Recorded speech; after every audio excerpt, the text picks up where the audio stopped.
So,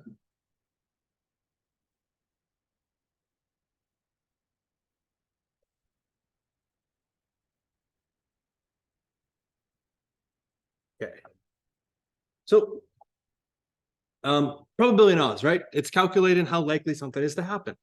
That's what the whole thing is focused on. So that's what we're going to end up taking a look at. Now, this is going to involve simplifying fractions. Your calculator can do this for you.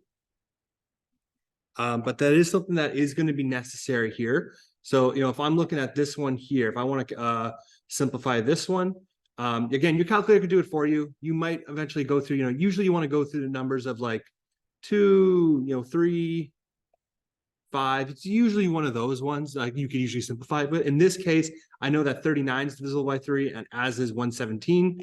I divide them both by 3. I'm going to get 13 over 39. You might also realize that, oh, well, 39 is divisible by 13. So if I divide it by 13 now, I would get 1 over 3. Do you have to do that like on the final? Like, do you have to like On the final itself, they're going to give you multiple choice answers. I think there will be an occasional time where that will become important, but again, your calculator can just do this for you. And you get to bring that in the final with you. So if you're ever unsure, just take a second. 39 over 117. Boom, 1 over 3. If you can make it to the simplest possible option with that. Same thing with this 32 over 8. Well, these are both even, so I can cut them both in half. So I can divide them by 16. That's 24. Both even again, I can divide them by half again, divide them by 2.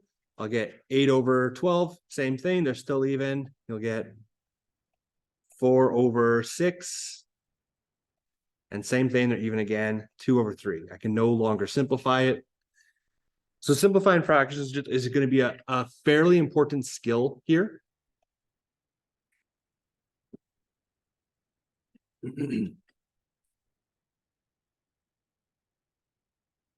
So we're going to go down just here. I'll give you guys just a second here. You can use your calculator for it. Just give yourself a second here. Power through question 1. Again, mostly just making sure like we know how to do it. You can use your calculator. Like I said, usually it's going to be a 2, a 3, or a 5, but sometimes it's the other ones, right? I'm going through all the prime numbers here. 7, 11, like 13, stuff like that. So I'll give you just a minute to do that. Just a quick refresher.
So again, just kind of powering through some of these. For number 45, this you can only get 45 by doing 9 times 5, right?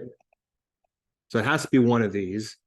72, you can get that by, what is that? That's 2, it's 36. Is that simplifiable?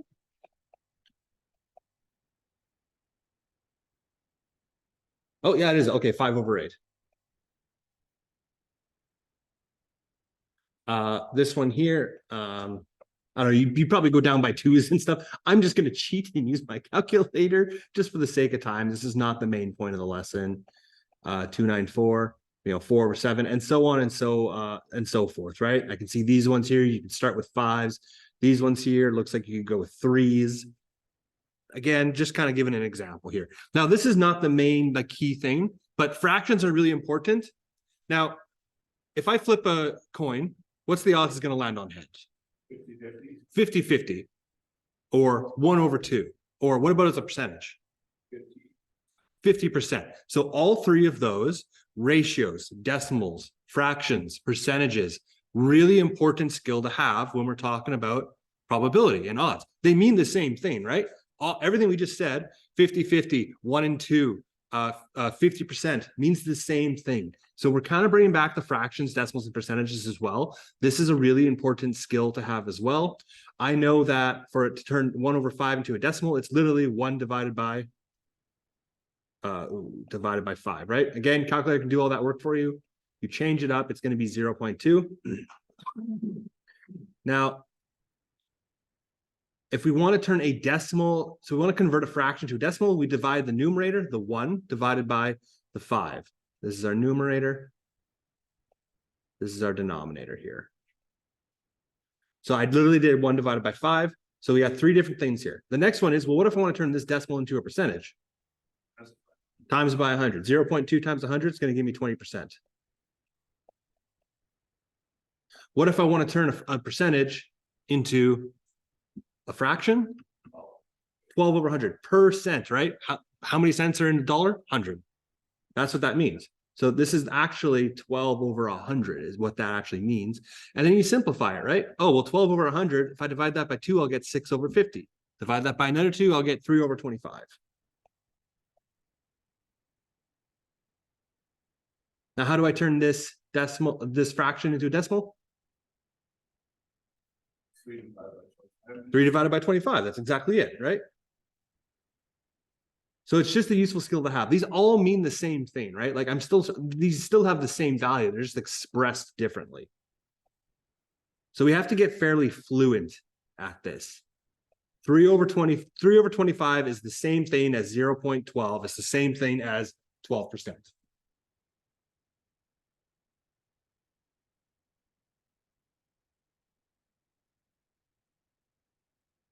I'll give you a second, just try out that last one there. I'll give you 30 seconds for it.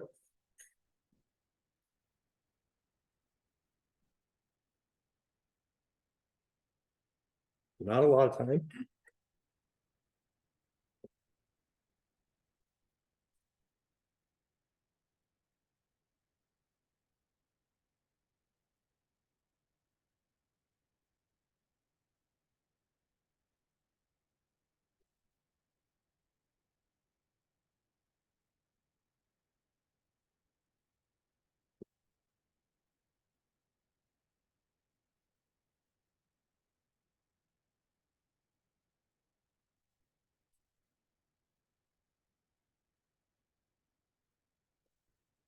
So 0.7, if you, again, turn a decimal into a percentage, 70, right, times it by 100. Then to turn a percentage into a fraction, it's 70 over 100, which you can then divide by 10 to get to 7 over 10. So, right, so a little bit of an important thing to be able to do here. I'm going to trust we'll be like okay with, what the heck, why is this blank? Oh, I'm going to trust we'll be okay with this stuff here. Again, your calculator can do a lot of that heavy work for you. So we're actually just going to go to our first exam. So we're actually going to start learning some terminology here. Second, I'm holding back a sneeze.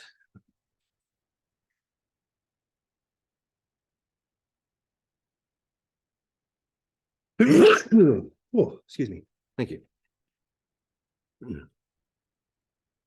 All right, so we're actually going to take a look here at our first example, which is we're looking at probability and experimental probability. So again, you've seen stuff like this. 8 out of 10 veterinarians recommend a certain food. 9 out of 10 dentists recommend this toothpaste. 70% chance of rain today. Hey, you have a 50-50 chance at winning or losing. Stuff like that, right? We've heard these every day in our life. These are all different probabilities. So probability is a prediction of how likely it is that an event will happen. We can use it, we can show it as a fraction, we can show it as a decimal, we can use it as a percentage, or we can use it in words. There's different ways to express a probability. So part of the problem solving with this unit is going to be reading the question very carefully and identifying what it's saying, because you're gonna have to fluently convert some of this stuff.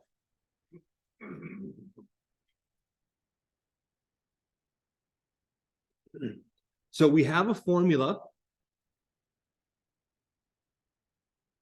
which is right here. So this is how we represent our probability. So probability P, probability is P of an event A. So I could use whatever I want in that A. So like, what's the probability that if I have a bag of Skittles that I pull out a green Skittle, right? The A is pulling a green Skittle out of the bag. You can put whatever you want in front of that. So what's the probability of pulling a green Skittle? Well, the first one here would be how many Skittles are in there? How many green Skittles are in there versus how many total Skittles there are, right? If I have 10 green Skittles and I have 30 total Skittles, I have a 1 in 3 chance at pulling a green Skittle from my bag. That's what that kind of means. But we always show it in the lowest terms. That means we simplify. We always want to simplify our answer with this one. This is one of the 2 units where that's a really valuable skill. You can kind of get away with it in the other ones. This one's pretty important.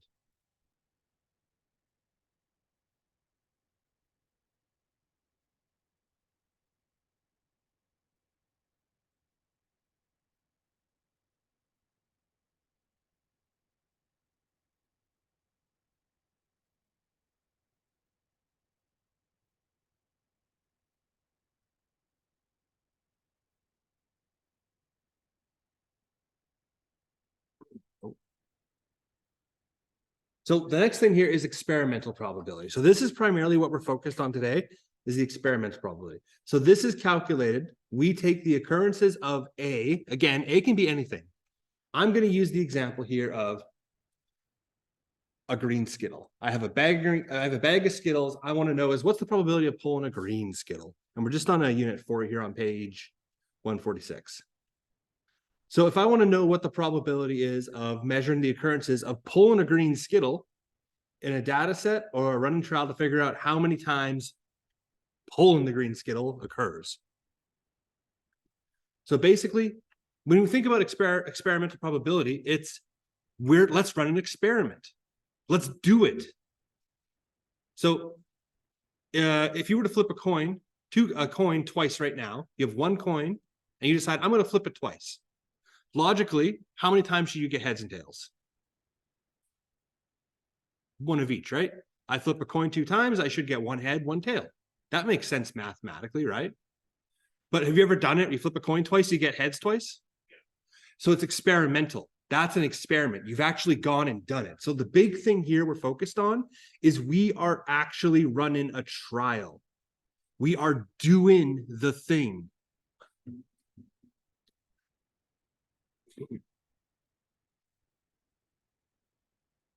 So if you're running the trial, you can make predictions about how likely something is to happen. But the key thing here is that this is not just purely theoretical.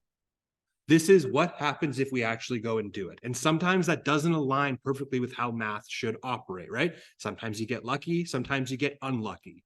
That's real life. We're using those situations to draw conclusions from. That's the whole thing we're doing here.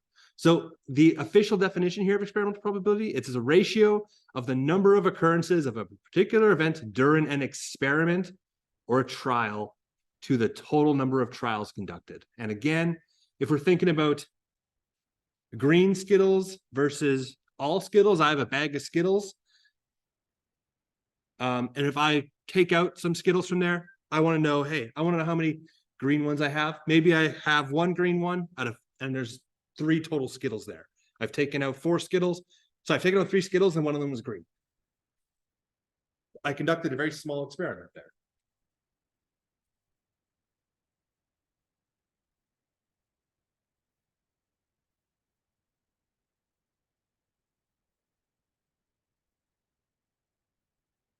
Okay. So that's what this is. Okay. This is the fancy way of saying we're gonna do something and we're gonna look at the results and make a prediction. So let's go through an example of this. Everyone's seen one of these, right? You have a jar of jelly beans. There's actually ways you can predict how much are in this. There's like formulas for it, but that's beside the point.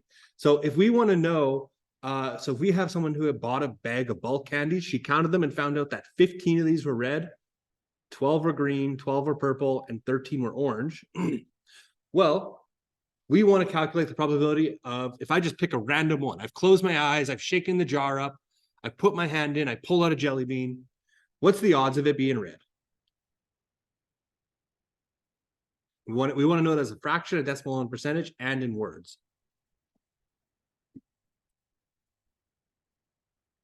So logically, just tell me, like logically, using your brain, like how would we figure this out?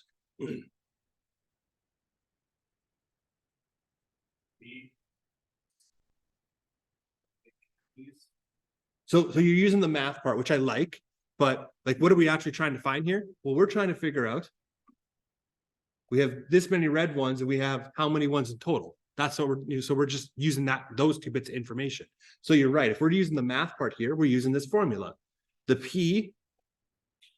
So the blank formula, which you don't have to write this every time. It's our first example. So I'm going to write the blank formula. P equals A of the number of occurrences of A, how many times A happened, divided by the total number of possible outcomes.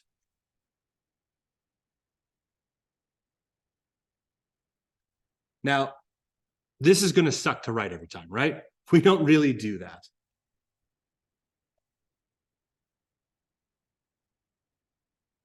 So you can usually skip this step. I'm just doing it for the first example here. And so I don't have to scroll up and down, up and down, up and down.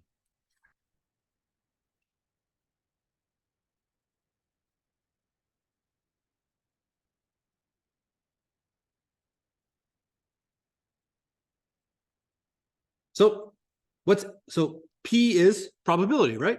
And what am I trying to find? The probability. So that's the same thing. What's A? Red. Probability of pulling a red candy.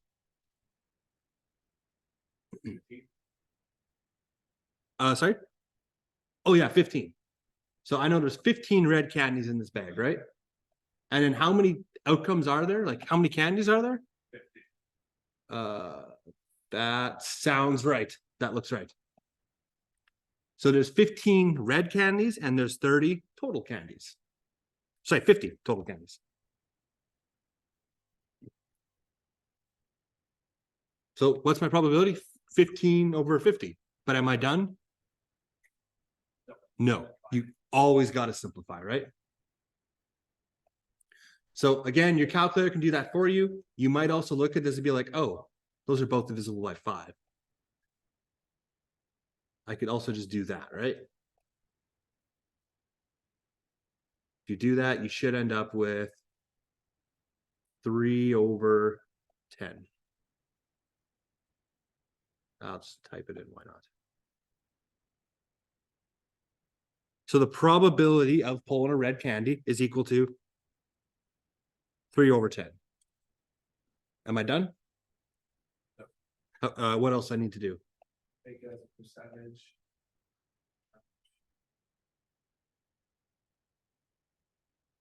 Yeah, decimal, a percentage, and in words. Yeah, all 4 of those, right? So that we know this 3 over 10, that's the fraction there. Now as a decimal, how do I convert this into a decimal again? I divide my numerator, my top, divided by my denominator, my bottom. 3 divided by 10 will give me 0.3. So, or 0.3. How do I convert a decimal into a percentage? Times 100. 0.3 times 100 is 30% chance. And then the other one's words, right? Or, you know, for every 10 candies. Yeah, for every 10 candies in the bag, there is a 3 out of 10. I know you can put I'm just gonna go, there's a 3 out of 10. There's a 3 out of 10 chance at pulling a red candy from the bag. So I've expressed this 4 different ways, right? Fraction, decimal, percentage, in words. And in my words, I can reference those other 3 things, right?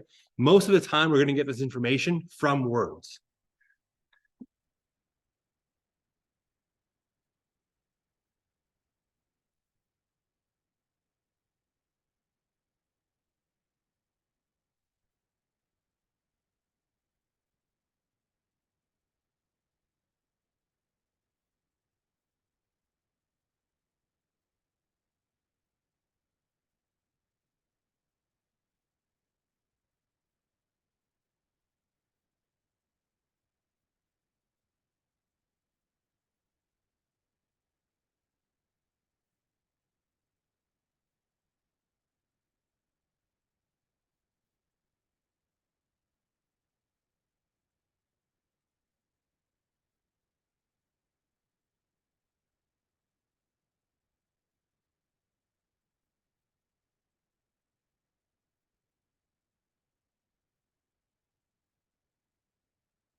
So that's what question A is, right? Express it all these different ways.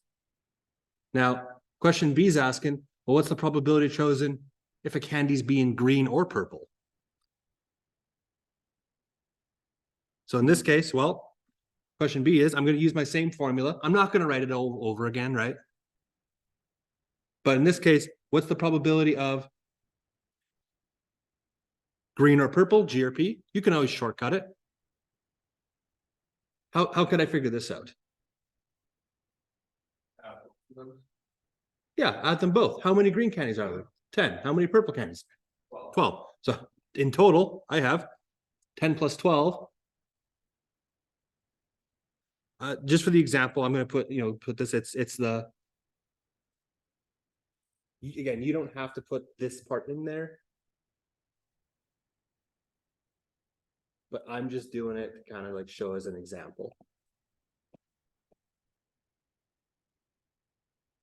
So my probability of green or P. So the second step, what I'm showing you here is what I would expect to see. Green and purple, 10 plus 12. You could also just put 22, that'd be fine. But 10 plus 12, how many total candies are there? Again, there's 50.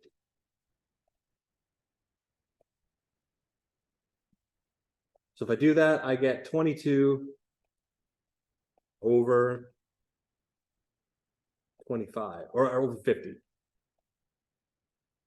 And just like before, what do I need to do again?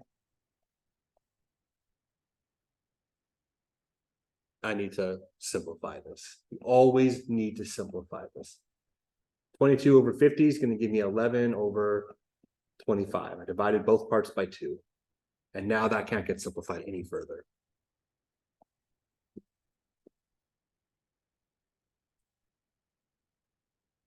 And again, you could put this as a percentage. You could put it as a decimal. You could put it in words. It's all fine.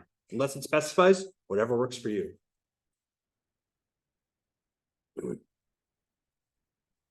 So now, so this seems simple enough, right?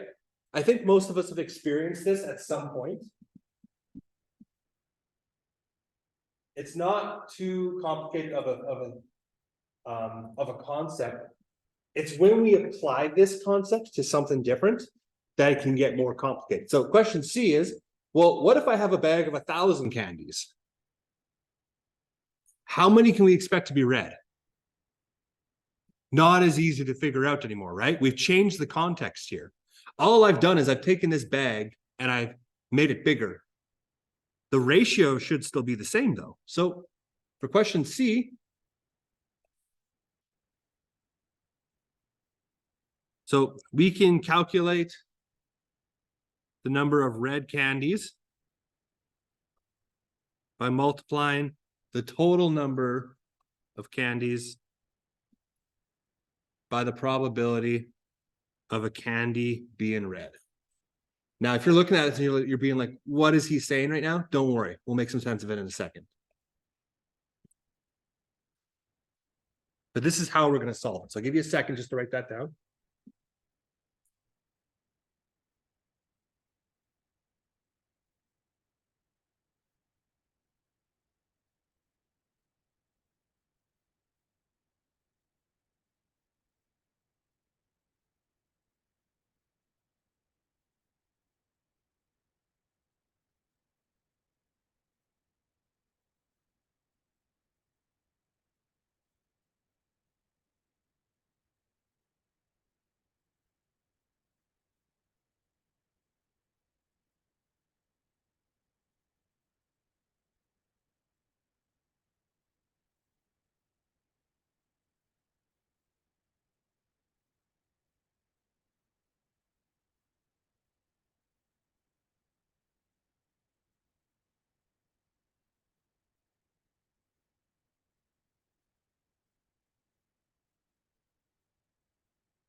Okay, so calculate the number of red candies by multiplying the total number of candies by the probability of a candy being red. That's a mouthful, right?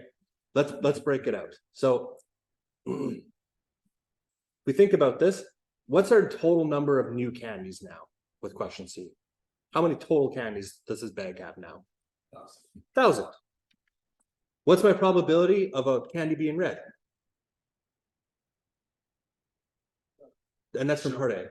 Sorry? 0.3. So 0.3, right? It's 0.3 or it's 3 over 10 or it's 30%. So I'm going to say times, because that's the probability of it being red, right? 0.3. 1,000 times 0.3 is going to give me 300 candies. Sorry, 300. So what does this mean? In a bag of 1,000 candies, 300 are likely to be red.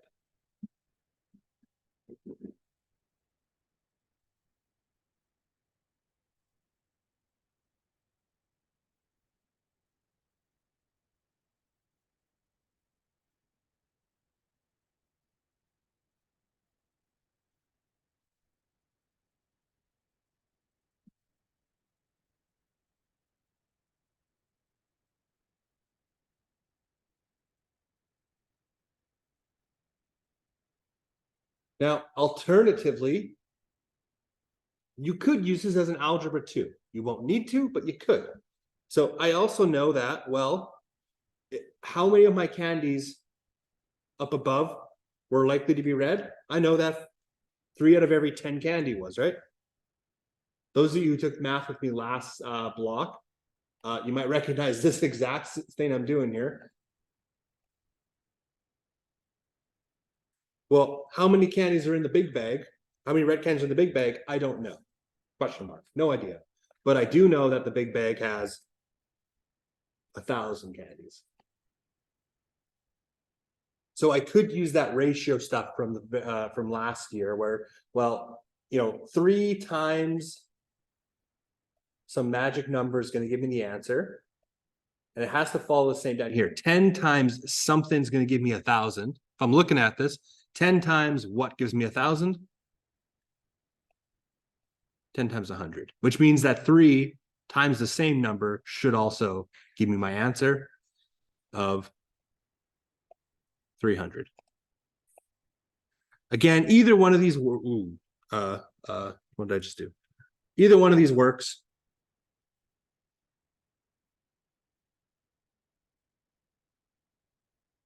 Whatever you prefer. You could use it as an algebra. You don't have to though. Okay, what I'm gonna get you guys to do here is I'm gonna get you guys to try out question 1, 2, sorry, questions 1 to, was it 5? 1 to 5. 3, sorry, 3 to 5. So question 3, question 4, question 5. I'm gonna need you guys to try it out. I will start working on question 3 in a minute or two, but I want you guys to kind of try it out for a second here. So work on question 3, 4, 5 here for about the next 10 minutes.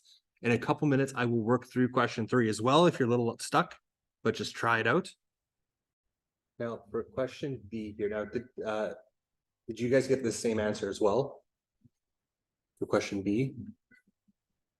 On question 3B. No, it's 5,000.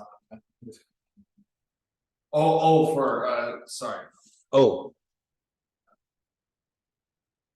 Just kind of making sure. So with this, just kind of give you some context here. So again, if it starts with 500 toothpaste instead of the 155 from question A, let me just use my mouse.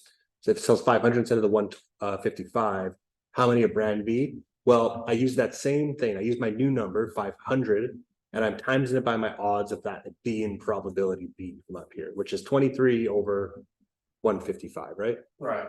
And if you do that calculation, you get this. Now, obviously, this is a problem because it's a decimal. Mhm. You can't sell 0.19 of a brand of toothpaste. So what do you got to do? You just got to, well, either round it up or down. Yeah.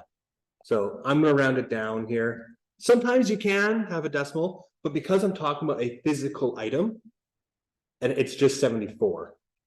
If I was talking about, well, what's the odds? I can have a decimal. Yeah, hey, there's a 62.5% chance that, I don't know, this thing's gonna happen. You know, some event is gonna happen. That's fine. You can use that to represent probability, but I can't apply that into a physical object. I can't have 0.19 of a brand of toothpaste. Doesn't work. What I did was I put 23 over 155 and then I got 0.15.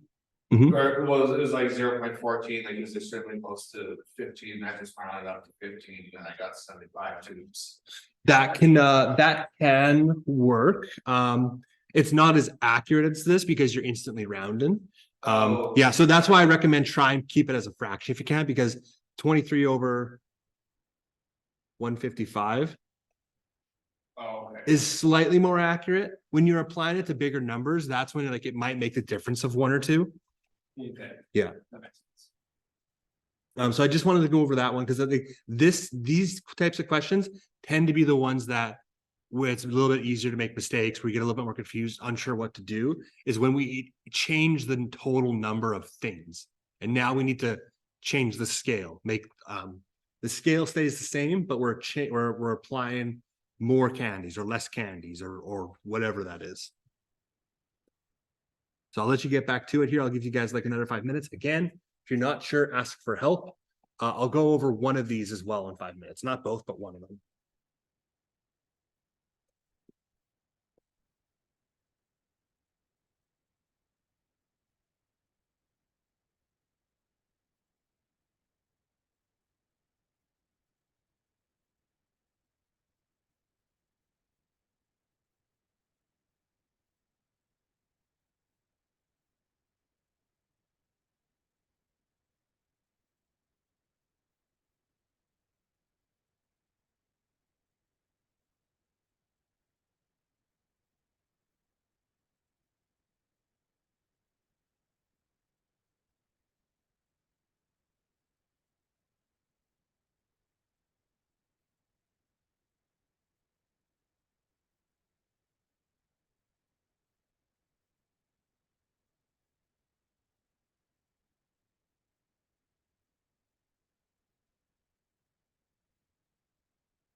Give you another like 2 or 3 minutes here.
Okay, does anyone have any questions about 4 or 5 at all?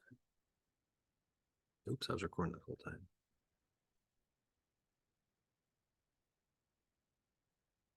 Okay, hearing none.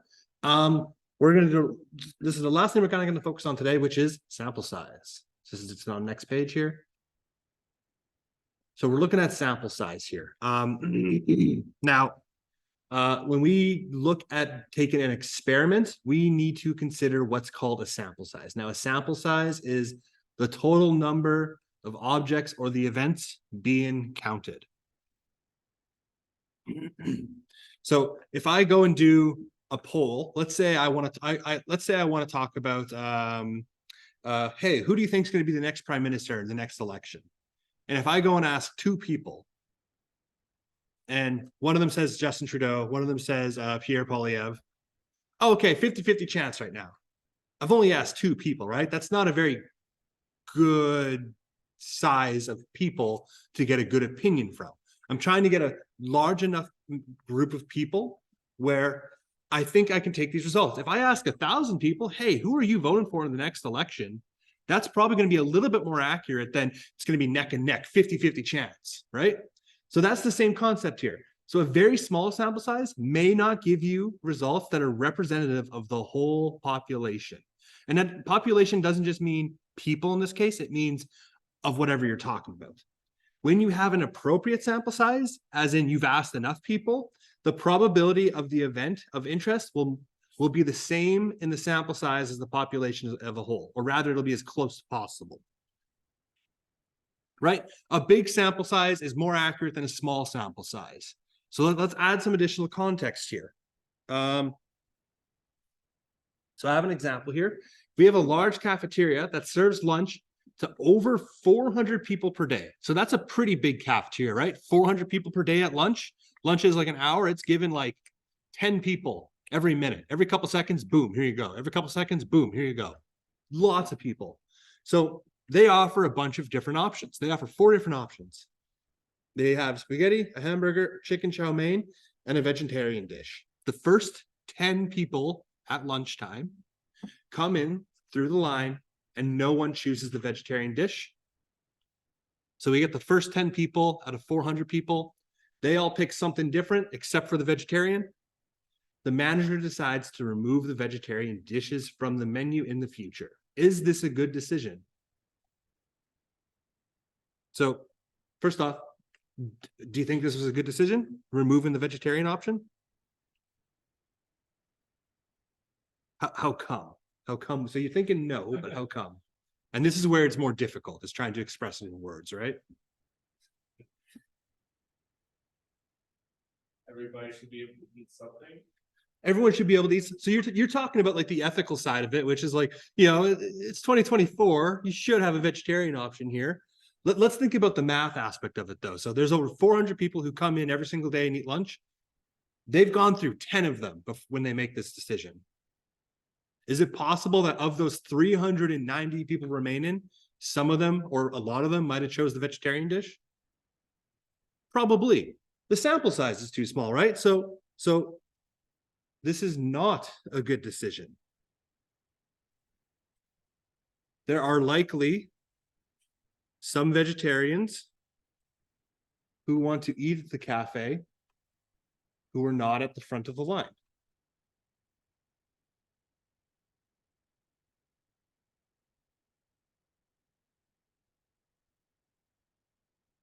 First 10 people come by, gets rid of that. No one's ever going to order that. Get rid of it, right? There might have been a lot of vegetarians in there.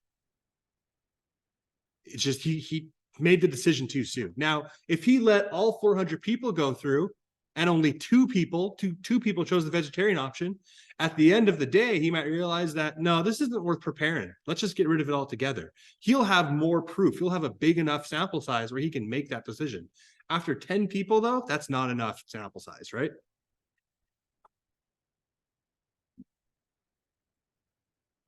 So we'll do one more here, just to give you a second to get that all written down.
So let's try one more here. Looking at question 6 here. So we have someone who lives in Vancouver, BC, and she's conducted a survey in her math class and found out that 29 of 30 students in the class had brown eyes. Okay, I'm going to ask my whole class size. Hey, what color are your eyes? 29 out of 30. That's like, 90 something percent, right? That's a lot. Okay, 97% of the population of Canada has brown eyes. Is this logical? Is this a good comparison? No, it's not, right? Now the hard part. How come? 30 people from this whole population. Yeah, that's right. The whole population, there's like 40 million people in Canada, right? She's asking the people in a classroom. Some people from the community, like, there's distinct differences, right? Like, brown eyes is a dominant gene, which we'll learn about next block. So no, this is not a logical conclusion. First off, there's 2 points here. 30 is too small of a sample size. Also, there's no diversity, right? Now, what if we asked a bunch of different classrooms from across Canada in different locations? That might be a little more accurate because it increases the size and it's increasing the diversity.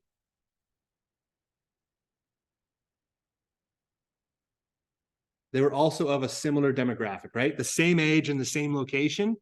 Probably like, they probably have like lots of deep family history in the area is a good chance. So no, there's 2 reasons there, right? It's too similar of a demographic and there's just not enough people.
So what's going to happen here is you're going to get some time to practice this stuff. We're going to finish off with this unit today. We will move on to 4.2 later, tomorrow. But so the rest of the day is just time to finish all of this stuff up, finish up unit 4.1. You have the questions above, you have the questions below. There's also the textbook questions that you'd be able to go through as well. So